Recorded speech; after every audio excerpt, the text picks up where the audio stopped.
gagawa nga po pala tayo ng photo cake. At meron po tayo ditong all-purpose flour. 1 cup at kalahati po ito. Ayan ang gagamitin natin. Lalagyan din po natin ng baking powder. 1 teaspoon at kalahati. Ayan po. Kalahati. Lalagyan din po natin ng asukal. Kalahating cups. Mix lang po natin. Mga kamars ang ating pinaghalo-halong mga ingredients.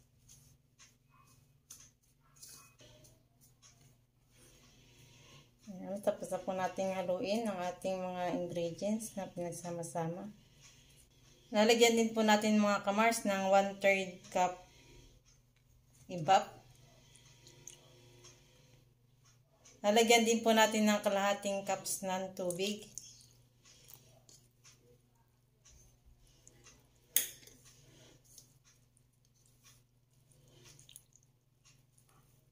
Atin lang po i-mix.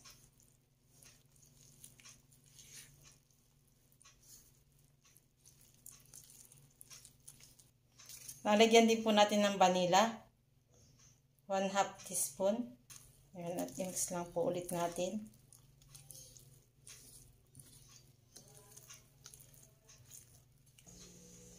Kailangan natin mga kamars na 4 na itlog. Ang kukunin lang natin dito ay yung puti. Ito na mga kamars ang ating itlog na puti.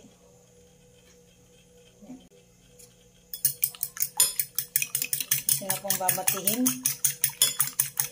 Kailangan po yung bowl natin gagamitin ay tuyo. Punasan kung basa. Hindi po mag-ano at itlog kung basa.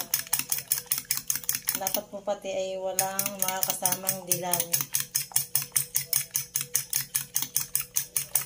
Ayan, atin lang pong babatihin.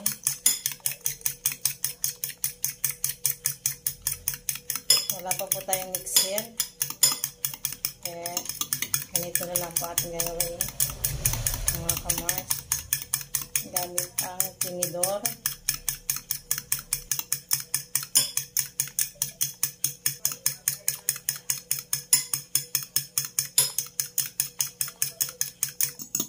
Ayan, at masakit po sa braso.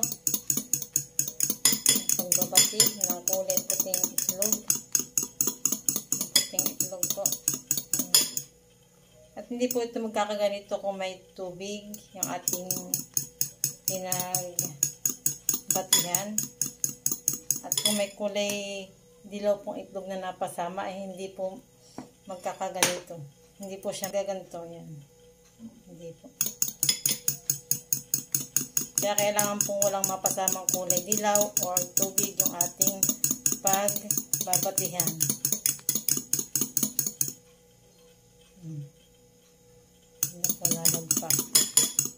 Saka lang po pagbabati, naghahalo ng ating puting itlog. Ito nga po pala hindi ko nagagamitin. Pwede po ito prito.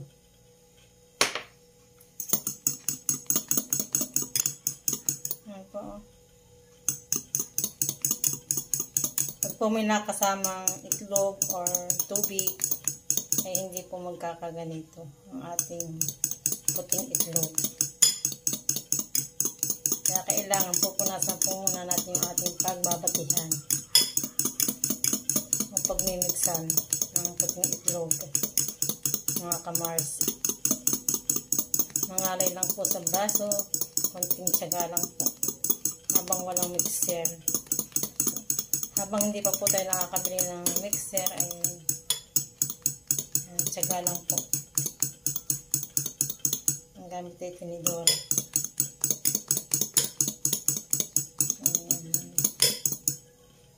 Ayan. Pag ganito na po yung ating puting itlog at hindi na po nalagpak, lalagyan na po natin ng asukal na puti.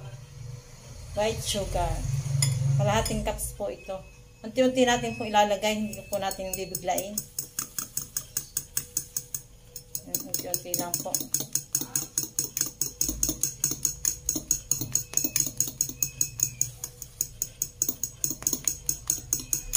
Siga lang po maghalo. Ang gamit ay tinidor, mga kamars.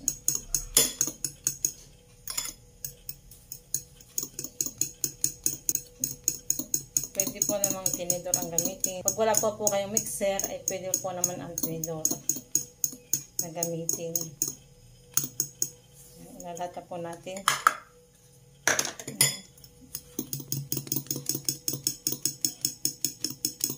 Gamit ay tinidor. I-mix lang po natin na ayos ito.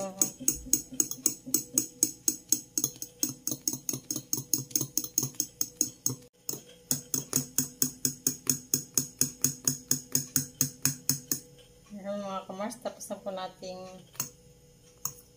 i-mix yung ating icing na po ito. Kaya ilalagay natin sa photo cake. Kaya halo po natin. Ito na po. Haloin na po natin dito. Kaya halo na po natin dito.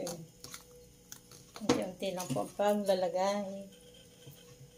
Yan. Lagyan na po natin.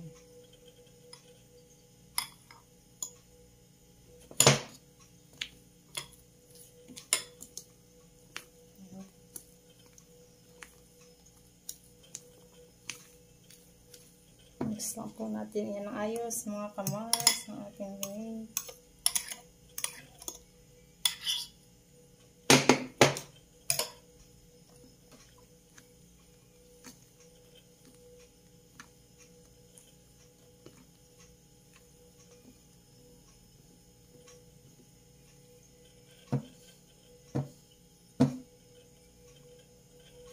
Sasaydi na po natin.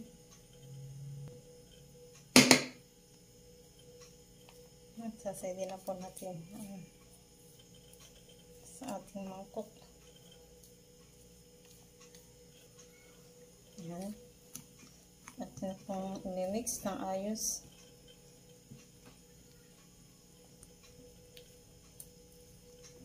Nilagyan ko nga din po pala ito ng cornstarch. Hindi ko na po naipakita. 3 teaspoon po ang nilagay ko. Hindi na po natin na ipakita at nakalimutan na. Mga kamars.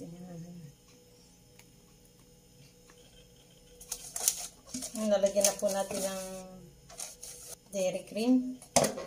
Ang ating pag-ana. Ito po ang dairy cream. Lalagyan natin ng ating photo cake. Yan, at ito nga po pala ay gamit na gamit, kaya ganyan. Gamit na gamit po yan sa pagluluto. Ito lagi akong ginagamit. Lalagyan din po natin mga kamars ng itlog na pula, isa lang pong piraso. Hahati-hatiin po natin ito. Sasalin na po natin sa pan. Habang nga po pala tayo nag-mix ng ating mga ingredients, ay ako nga po pala ay nagpapakulo na ng tubig. At ating nga po i-steam. Nalagyan na po natin ito na pula.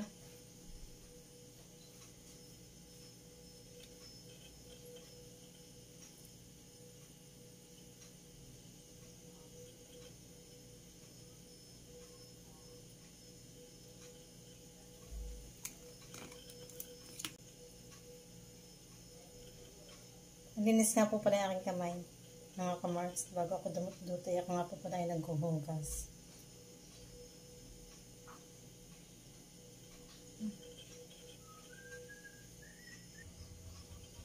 Ayan, tapos na po natin lagyan ng itlog na pula sa ibabaw at yun na po isasaklang. Kumukulo na nga po pala yung ating iniinit.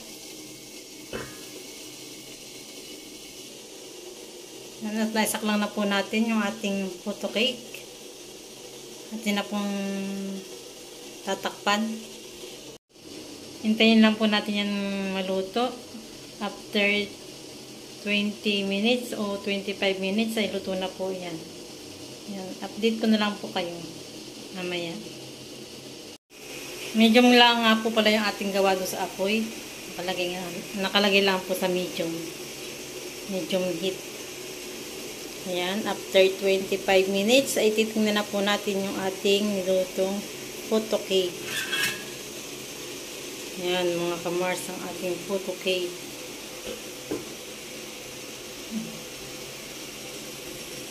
Talagang perfect po ang ating gawa ng photo cake at aahunin na po natin at luto na.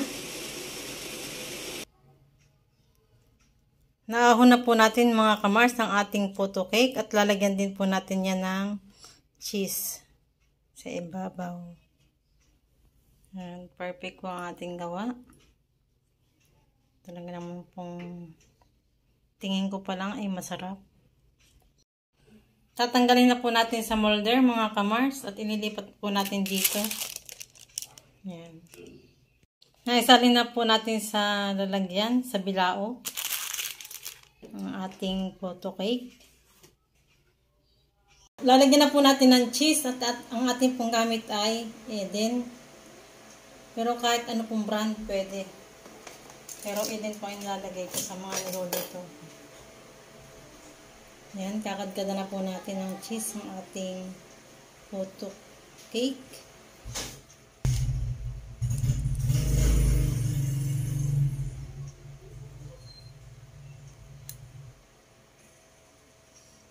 Tapos na po natin lagyan ng cheese ang ating photo cake. Yan, try din po ninyong gawin at napakasarap. Lalo na sa pangkape o merienda. Yan, napakasarap po niyan. Mga kamars, luto na po kayo. Nahiwain na po natin ang ating photo cake.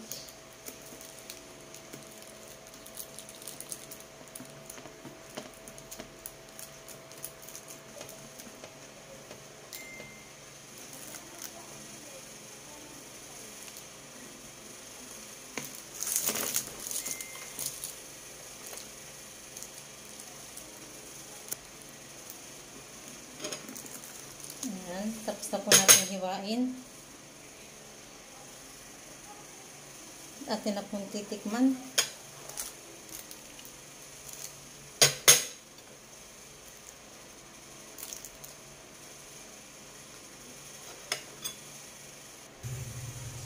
Ayan, at nahati na po natin. Talaga po naman napakalambot ng ating photo cake.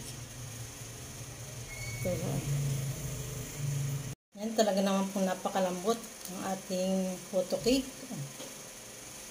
Napakasarap. Try nyo na po ito. Gawin. Fluffy. Lambot. Napakasarap po siya. Mga kamars, try nyo na pong gawin ito. At masarap na masarap.